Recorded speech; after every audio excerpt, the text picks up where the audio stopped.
Hey, what's up, guys? I know it's been a little minute, but I'm back just with a quick tip for you. As you know, good edit points are very critical when writing for television. It can be difficult to have clean edit points when using time based effects such as delay.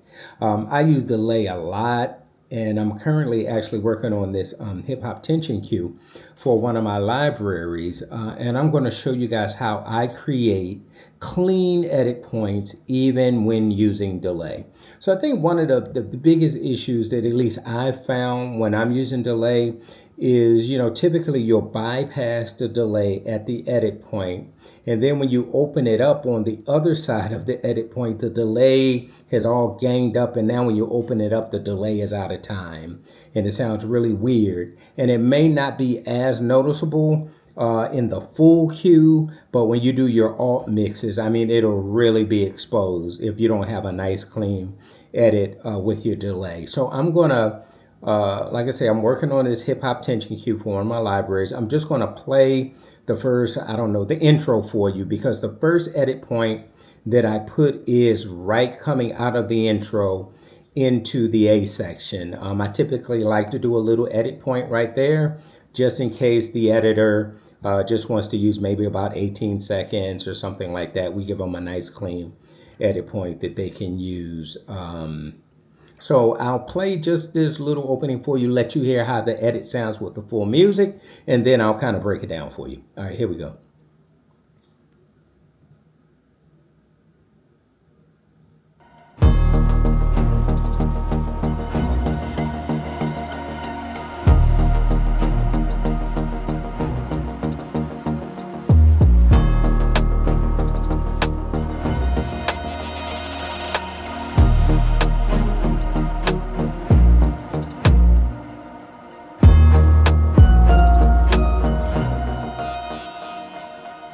So that's it. That first edit point, bop, bop.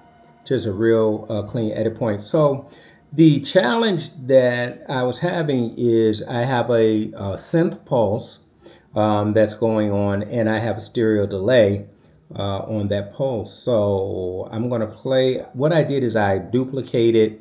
So I did it, but I also duplicated that synth pulse and what I'm going to do is I'm going to show you guys what happens when you just bypass the effect as opposed to doing anything else, kind of what happens. So as you guys can see here, I have a dotted quarter delay on the left, and my wet dry mix is about 34.5%. So I got about 34.5% of delay signal coming through there, and feedback. We're not really talking about feedback. That's how long the delay lasts.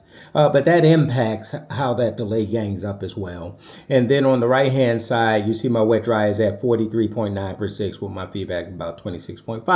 All right, so this is what happens when you just bypass the delay at the edit point and then you open it back up on the other side of the edit point.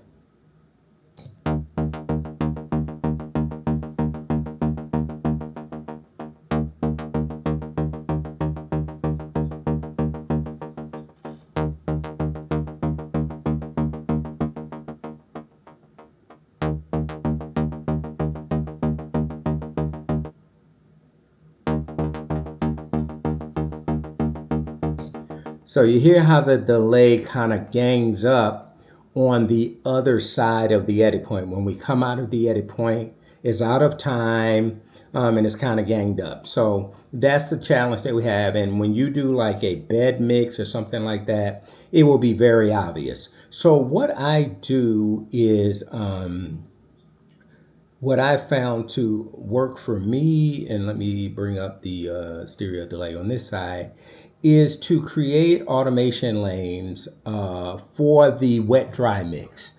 So I'll bring that back up in a second. So I create automation lanes for the wet dry mix, and then you'll see what I like to do is start kind of bringing down the wetness in the delay all the way to zero by the time I get to my edit point.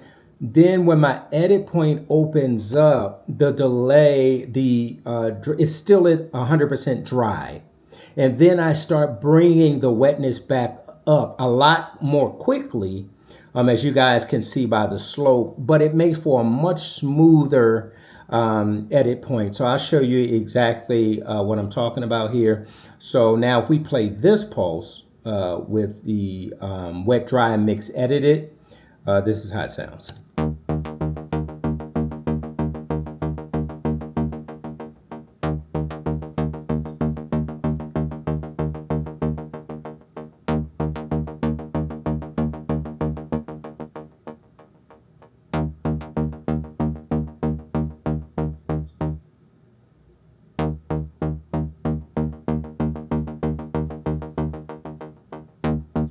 See how much smoother that is? And you'll really be able to, kind of tell that or hear that when you have your alt mixes, when you're doing your alt mixes. So it's really, simple to do. So let's open this one back. So I'm in Cubase, but, whatever DAW you're in, I'm sure you can open up your automation lanes. And then basically what you want to do is, so let's make that big. Let's make this one big. So if I wanted to say, I want to get into, let's get rid of some of these for right now. Whoops, get rid of that. All right, so let's say I want to, just for, whatever, for the sake of what we're doing, if I want to now bring this, and let's do this on the other side, bring this to 0, by the time I get to my edit point, is just that simple, right? In terms of, and you can adjust exactly where this lands, and then if I'm trying to then slowly, say, bring it back up, I may have something like this, or I can even get rid of that one here. And then however, I want to do it, or if I want to, like I said, put one here, bring it there, whatever, in terms of bringing it back up after the edit point. That's the way that you do it. Super simple to do. And I promise you, it will give you much cleaner edit points when you are utilizing your delay. And again, I'll play this edit for you. Oh, let me show you what it looks like. So on the delay, and I'll move it a lot closer, so you don't have to listen to the whole thing or whatever. So we can come up to here, because I just come up to and just pay attention to the wet dry here and the wet dry there, and how the delay responds to the automation.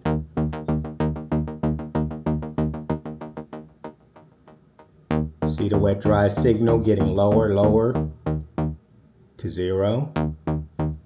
And then we bring it up very quickly. So there you have it.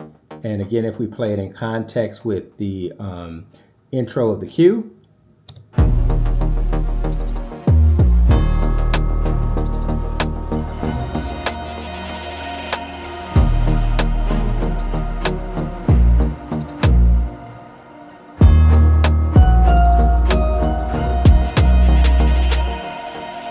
So boom, we got a nice clean edit point. Not going to cause any issues for the editor when they want to cut that. You don't have to worry about your timing of a delay getting off, or your delay being in the way on the other side of your edit point. So hope that helps you guys out if that's something that you've been dealing with. And as always, thanks for checking me out. Peace and God bless.